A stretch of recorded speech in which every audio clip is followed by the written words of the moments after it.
प्रकाश का परावर्तन। तो इसमें फर्स्ट टॉपिक आता है लाइट। एक एक टॉपिक फिजिक्स का हम लोग ख़त्म करेंगे धीरे धीरे। तो इसमें फर्स्ट टॉपिक आता है लाइट।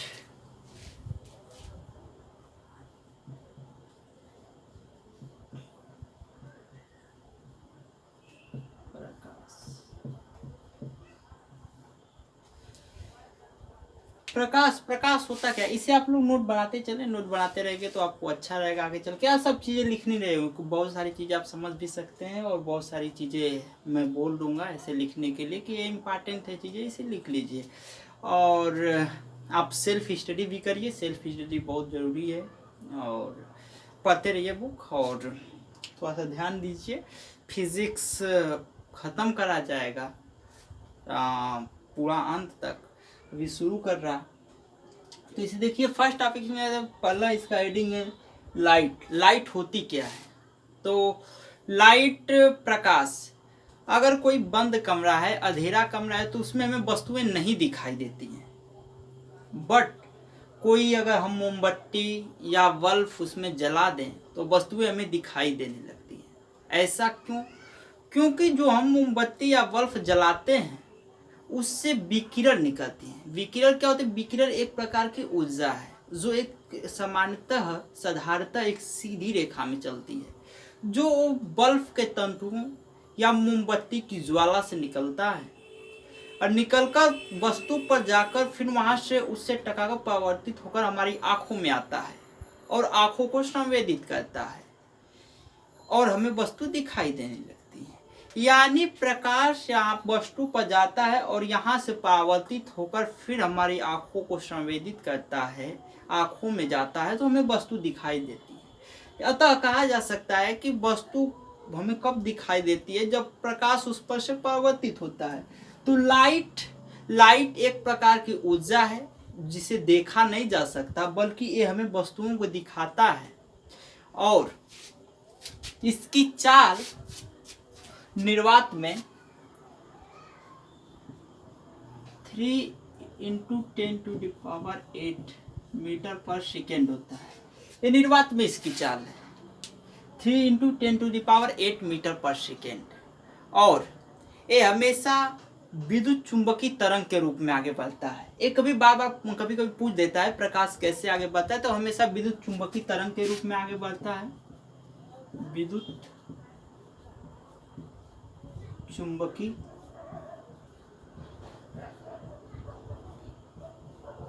तरंग, विद्युत चुंबकीय तरंग के रूप में आगे बढ़ता है। और जैसे लंबाई को हम लोग नापते हैं कि इसको मीटर में, इसी तरह इसकी तरंगदैर्घ्य होते हैं, मापते हैं तरंगदैर्घ्य।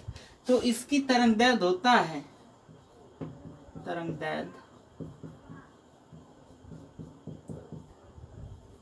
3900 एंगस्ट्रॉम से 7800 एंगस्ट्रॉम। ये तो हुई। कई सारे बुकों में दृश्य प्रकाश के लिए 4000 एंगस्ट्रॉम से 8000 एंगस्ट्रॉम तक दिया है।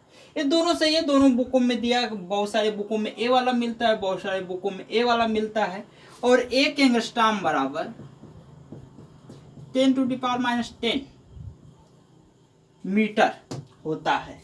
तो यहाँ से प्रकाश में ही इंपॉर्टेंट है, कभी प्रकाश की डिफिनीशन नहीं पूछेगा। प्रकाश होता है, प्रकाश एक प्रकार का ऊर्जा है जो हमें वस्तुओं को दिखाता है, हालांकि खुद नहीं दिखता। और इसकी निर्वात में चाल 3 × 10⁸ मीटर पर सेकेंड एंड यह विद्युत चुंबकीय तरंग के रूप में आगे संचालित होता है, बढ़ता है। और इसकी तरंगदैर्घ्य 3900 एंगस्ट्रॉम से 7800 एंगस्ट्रॉम या 4000 एंगस्ट्रॉम से 8000 एंगस्ट्रॉम के बीच में होता है। और 1 एंगस्ट्रॉम बराबर 10⁻⁻10 मीटर।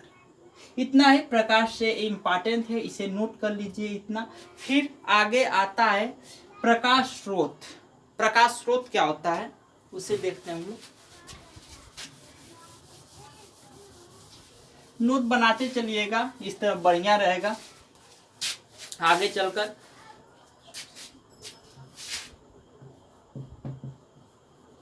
लाइट सोर्सेस, प्रकाश स्रोत। लाइट सोर्सेज, ओ सॉरी यहाँ पर सोर्सेज, लाइट सोर्सेज प्रकाश स्रोत। प्रकाश स्रोत क्या होता है, जैसे हमें पढ़ा लाइट, अब लाइट स्रोत से प्रकाश स्रोत क्या होता है, जिससे हमें प्रकाश प्राप्त हो। तो हमेशा प्रकाश स्रोत से दो प्रकार के होते हैं, एक होता है प्राकृतिक, एक होता है कृत्रिम। तो प्राकृतिक और कृत्रिम, प्राकृतिक जो हम पहले से ही ब्रह्मांड में विद्यमान हो और उनके पास लाइट हो, और एक होता है कृत्रिम। कृत्रिम जैसे जो मानव द्वारा निर्मित हो, जैसे मोमबत्ती हुई, बल्ब हुआ, ये मानव द्वारा निर्मित है। तो एक कृत्रिम, हमेशा प्राकृतिक प्रकाश स्रोत, और दूसरा है कृत्रिम प्रकाश स्रोत। प्राकृतिक में सूर्य, तारे इत्यादि, ये सब प्राकृतिक प्रकाश स्रोत हैं, इनसे हमें प्रकाश प्राप्त होता है। और कृत्रिम जैसे बल्ब हुआ, मोमबत्ती हुई, ये सब कृत्रिम प्रकाश स्रोत हैं। अब इसमें भी एक होता है, प्रकाश स्रोत में भी होता है दीप्त अदीप्त, दीप्त लुमिनस नॉन लुमिनस। तो इसमें क्या होता है, दीप्त प्रकाश स्रोत में, प्रकाश स्रोत भी दो प्रकार के होते हैं, एक दीप्त प्रकाश स्रोत एंड एक अदीप्त प्रकाश स्रोत। ये बोल सकते हैं कि प्राकृतिक और कृत्रिम प्रकाश स्रोत में भी दो प्रकार के होते हैं, ये दोनों दो प्रकार के होते हैं, टू टाइप्स, ये भी टू टाइप्स। एक होता है दीप्त प्रकाश स्रोत एंड अदीप्त प्रकाश स्रोत, या ऐसे नहीं, ये वाला नहीं, ये वाला दो प्रकार के। एक होता है दीप्त, एक होता है अदीप्त। तो दीप्त प्रकाश स्रोत किसे बोलते हैं, जिनके पास खुद अपना प्रकाश हो, जैसे सूर्य हुए, बहुत तारे हुए, उनके पास अपना खुद का प्रकाश है। और अदीप्त प्रकाश स्रोत, जिनके अपना खुद का प्रकाश न हो, बल्कि वो दूसरों से प्रकाश लेके उनके प्रकाश को परावर्तित करके हमें प्रकाश देते हैं। और जैसे चंद्रमा हुआ, हमें सूर्य के प्रकाश को परावर्तित करके देता है, तो वो अदीप्त प्रकाश स्रोत है। और दीप्त प्रकाश हो, जिनके पास अपना खुद का प्रकाश हो। अब इससे आगे थोड़ा सा चला जाए, फिर आता है प्रकाशिक माध्यम। ये सब चीजें थोड़ा सा जान लेना, प्रकाश का परावर्तन आता है, बट इससे पहले सब चीजें जान लेनी चाहिए, जिससे थोड़ा आगे चलकर समझने में आसानी होगी। इसके बाद आता है ऑप्टिकल मीडियम, प्रकाशिक माध्यम, प्रकाशिक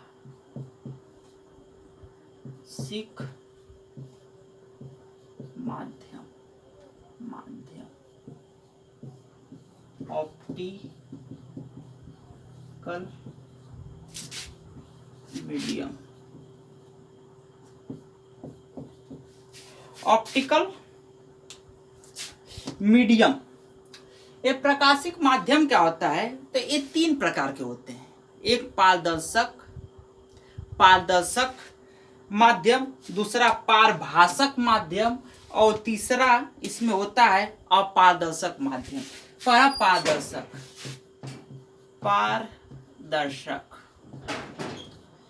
पारदर्शक माध्यम, जिसे ट्रांसपेरेंट मीडियम। तो ये क्या होता है, पारदर्शक माध्यम में, ट्रांसपेरेंट मीडियम में वह माध्यम जिसमें से प्रकाश का अधिकतम भाग बाहर निकल जाए, जैसे कांच हुआ, कांच से अधिकतम का उसका भाग वायु हुई, उससे प्रकाश का अधिकतम भाग बाहर निकल जाता है। तो ऐसे माध्यम को पारदर्शक माध्यम बोलते हैं। फिर दूसरा है पारभासक माध्यम।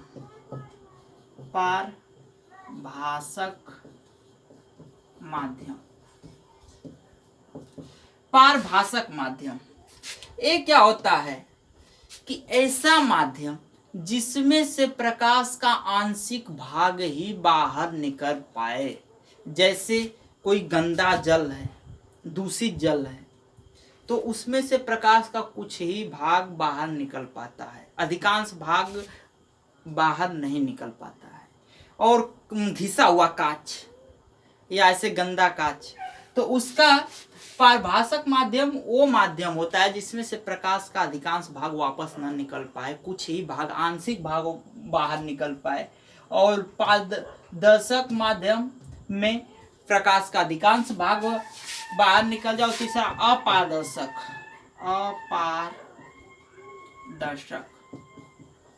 अपारदर्शक माध्यम, इसमें क्या होता है? अपारदर्शक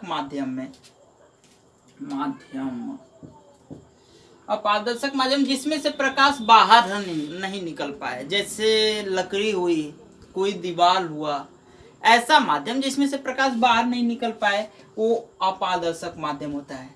तो इसमें से अधिकांश भाग बाहर निकल जाए, इसमें से आंशिक भाग बाहर निकले और इसमें से निकल ही ना पाए। ठीक, फिर इसके बाद आता है प्रकाश किरण। प्रकाश किरण क्या होती है? लाइट रे, प्रकाश किरण,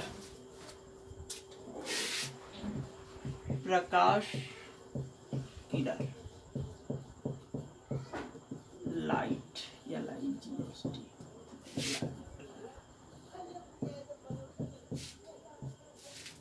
चूंकि अभी कैमरा के सामने फर्स्ट डे है, सो थोड़ा प्रॉब्लम हो रहा है, हेजिटेशन, आगे सही हो जाएगा। तो फर्स्ट डे है तो आप लोग भी थोड़ा सा कंप्रोमाइज़ करिए, फिर मैं खुद ही अपने आप सही हो जाएगा। हालांकि मैंने इसे एक बार पढ़ाया है बाहर, बट अभी वीडियो ऐसे कैमरा पर बहुत ही दिक्कत हो रहा है, तो सा धीरे धीरे कंप्रोमाइज हो जाएगा। तो प्रकाश किरण, लाइट रे क्या है?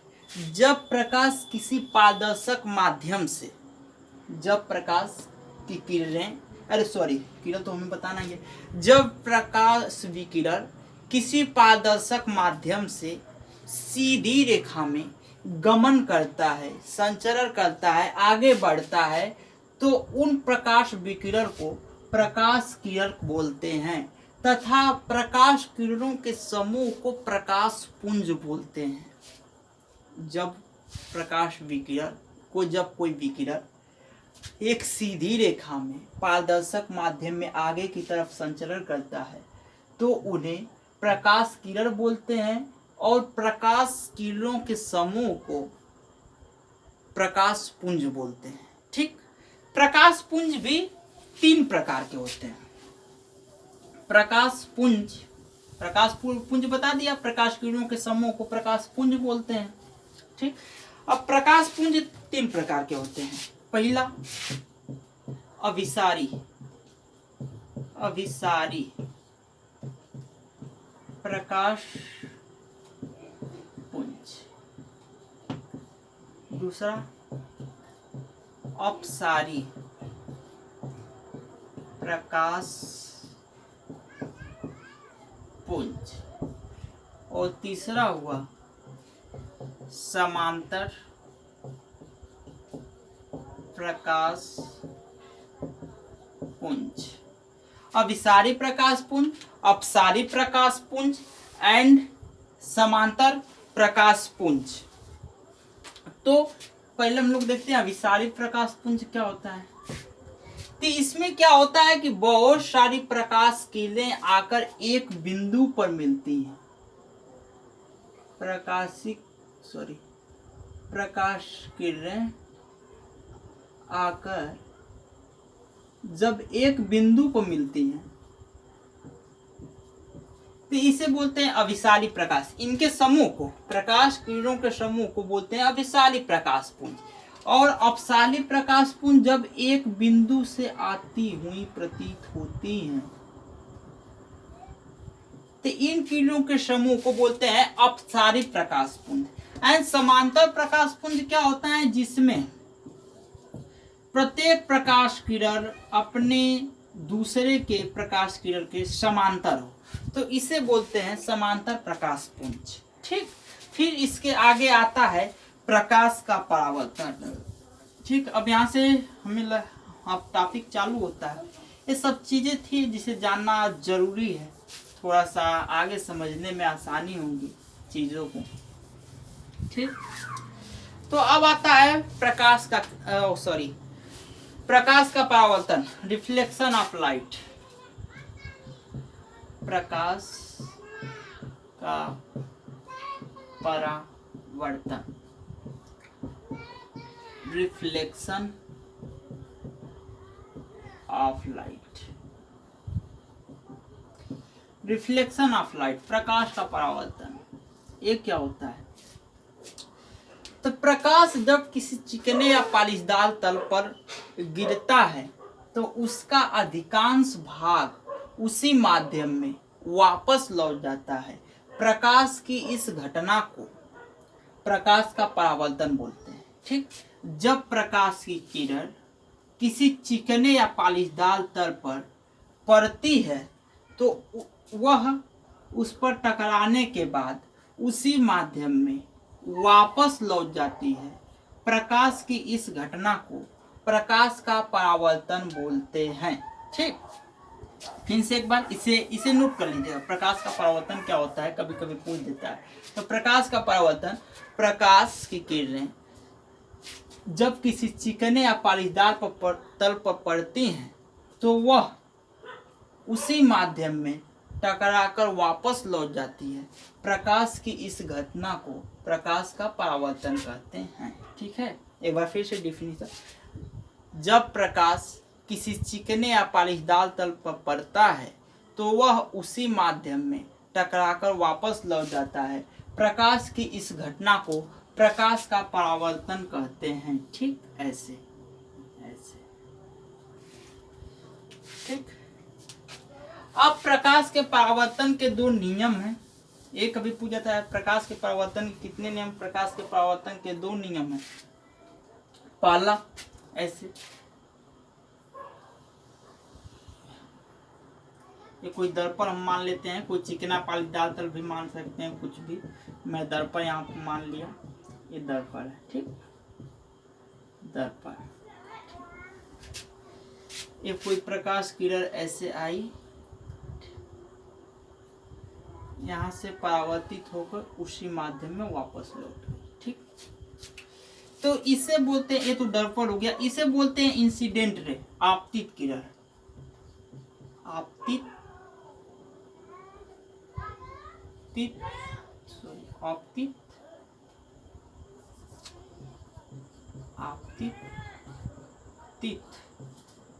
किरण, इसे बोलते हैं परावर्तित किरण। परावर्तित किरण। और यहाँ अपने से एक मान लेते हैं, क्योंकि इससे बाद में आसानी रहेगी। ऐसा होता नहीं, काल्पनिक होता है, इसे मानते हैं। इसे बोलते हैं आपतन बिंदु। आपतन बिंदु। इसे बोलते हैं अभिलंब। ठीक, इसे बोलते हैं आपतन कोण। आपतन कोण, एंगल ऑफ इंसिडेंट रे, आपतन कोण। इसे बोलते हैं परावर्तन कोण। ठीक है, तो इसे बना लीजिएगा। ठीक, आपतित किरण, पहला इसका नियम, पहला ही इसका रूल है। आपतित किरण, परावर्तित किरण तथा आपतन बिंदु पर अभिलंब तीनों एक ही तल में होते हैं। आपतित किरण, परावर्तित किरण तथा आपतन बिंदु पर अभिलंब तीनों एक ही तल में होते हैं। ये पहला इसका नियम है, प्रकाश के परावर्तन का फर्स्ट नियम है। दूसरा नियम, आपतन कोण का मान परावर्तन कोण के मान के सदैव बराबर रहता है। इसे आई से इंसिडेंट, रिफ्लेक्टेड, तो इसे आज से हम लोग ऐसे भी, तो कोण I equal to angle are. पहला इसका रूल है, आपतित किरण, परावर्तित किरण तथा आपतन बिंदु पर अभिलंब तीनों एक ही तल में होते हैं। और दूसरा इसका रूल है आपतन कोण, परावर्तन कोण तथा आपतन कोण का मान सदैव परावर्तन कोण के मान के बराबर रहता है। पहला नियम ऐसे भी बोला जा सकता है आपतित किरण आपतन बिंदु पर अभिलंब तथा परावर्तित किरण तीनों एक ही तल में होते हैं। तो ये प्रकाश के परावर्तन का दो नियम है, आपतित किरण परावर्तित किरण तथा आपतन बिंदु पर अभिलंब तीनों एक ही तल में होते हैं। और दूसरा आपतन कोण का मान परावर्तन कोण के मान के सदैव बराबर होता है। अब इसमें से थोड़ा सा एक चीज जान लीजिए, ये परावर्तन भी दो प्रकार का होता है। परावर्तन दो प्रकार के होता है, हालांकि ये थोड़ा सा है, जान लेंगे तो अच्छा ही रहेगा, वरना फिर इसके बाद हम लोग प्रतिबिंब पढ़ेंगे। तो ये दो प्रकार का होता है, एक रेगुलर रिफ्लेक्ट, नियमित परावर्तन, और दूसरा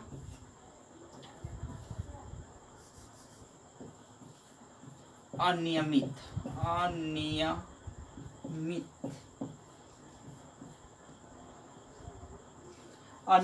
या विसरित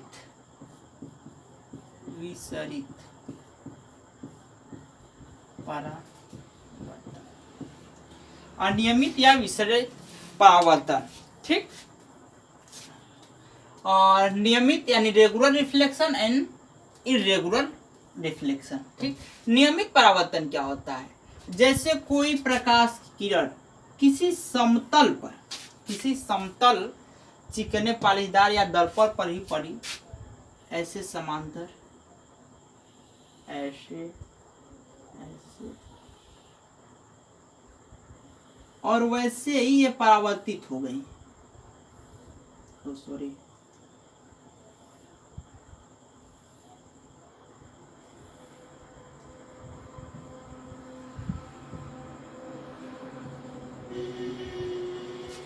जब प्रकाश की किरण किसी समांतर तल पर पड़ती है और उसी समांतर तल पर पड़ती है और वैसे ही अपने आप में समांतर ही वापस लौट जाती हैं, तो इसे बोलते हैं नियमित परावर्तन। ठीक, यानी इसमें सीधे जैसे आती हैं वैसे ही परावर्तित हो जाती है। और अनियमित विसरित परावर्तन में क्या होता है, जैसे कोई तर समतल ना होकर कुछ ऊपर नीचे, ठीक ऐसे है, तो इस पर जब प्रकाश की किरण पड़ती है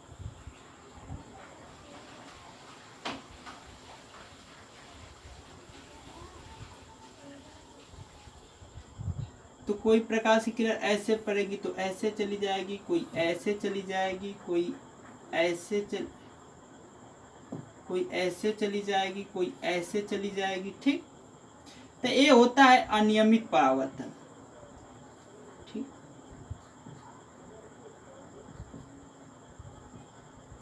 ये अनियमित परावर्तन है।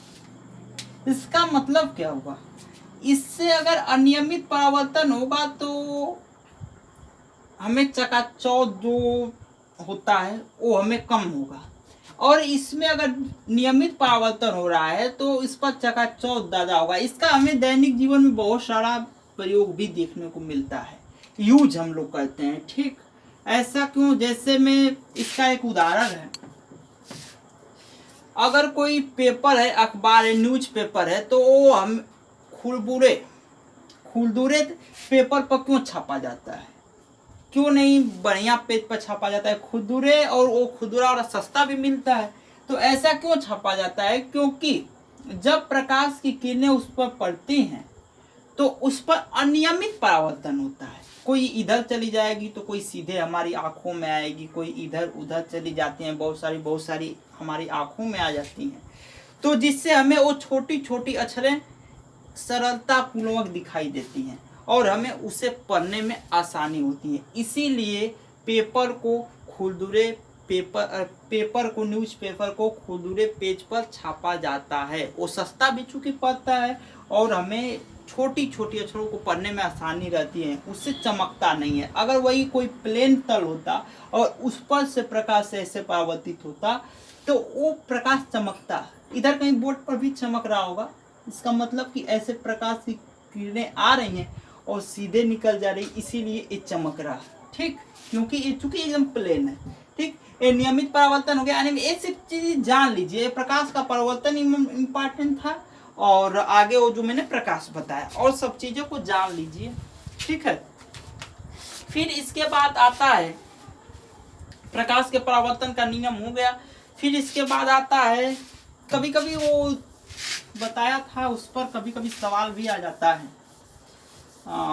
प्रकाश के परावर्तन का सेकेंड रूल पर, प्रकाश का परावर्तन का सेकेंड रूल था कि कोण आई, आपतन कोण का मान सदैव परावर्तन कोण के मान के बराबर होता है। तो कभी कभी आ जाता है कि किसी प्रकाश से पड़ रही है तो इसके आपतन कोण का मान 45 अंश है, तो परावर्तन कोण का मान क्या होगा, तो क्या होगा 45 अंश, तो ये होता है। ठीक, तो इस पर कभी कभी बहुत थोड़ा कभी कभी पूछ देता है। ठीक, इसके आगे आता है फिर प्रकाश की उत्क्रमणीयता, प्रकाश की उत्क्रमणीयता।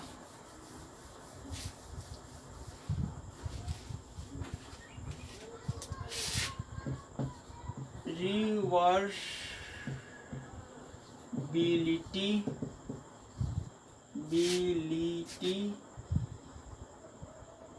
Of light.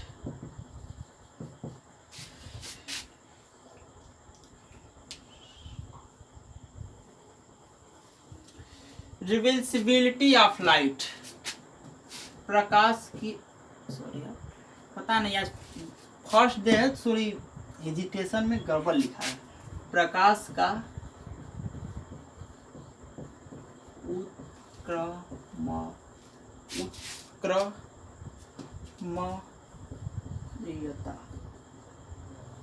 उत्क्रमणीयता।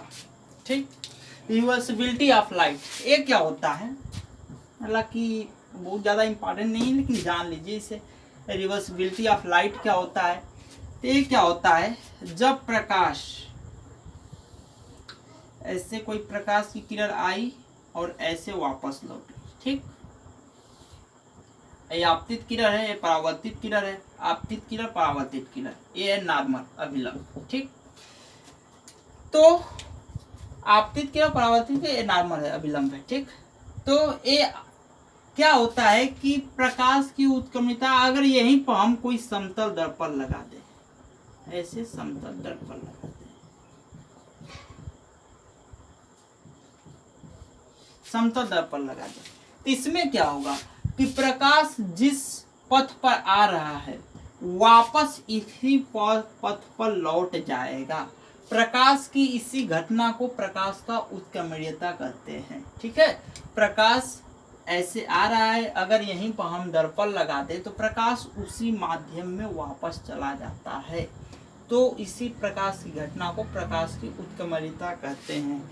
और एक नगीन प्रकाशन में एक और दिया है, प्रकाश किरणों की पारस्परिक अनिर्भरता। तो वो क्या है, वो सेकेंड ही हेडिंग है।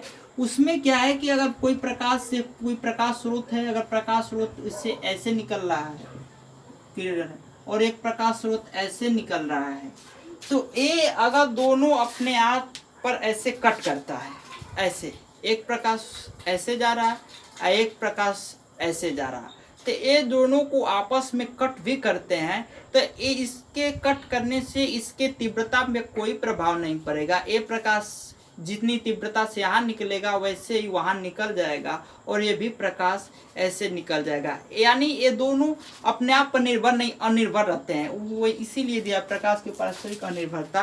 तो ये प्रकाश यहाँ से कट करने से इसकी तीव्रता कम नहीं होती, वो अपने मार्ग पर चला जाता है और ये अपने मार्ग पर चला जाता है। ये सिर्फ समझने की चीज़ें हैं। ठीक, तो प्रकाश की उत्क्रमणीयता भी हो गया। फिर इसके बाद आता है प्रतिबिंब। प्रतिबिंब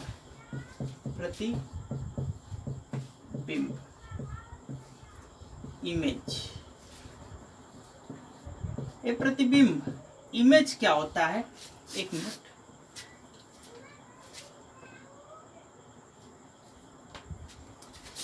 अब इसका नेक्स्ट टॉपिक नेक्स्ट डे देखा जाएगा। तो सॉरी, अब प्रतिबिंब कल। इसका नोट बनाते रहिए और फिर पूरा फिजिक्स प्रयास करा जाएगा कि ख़त्म हो, जल्दी से होगा, ठीक है। तो अब नेक्स्ट डे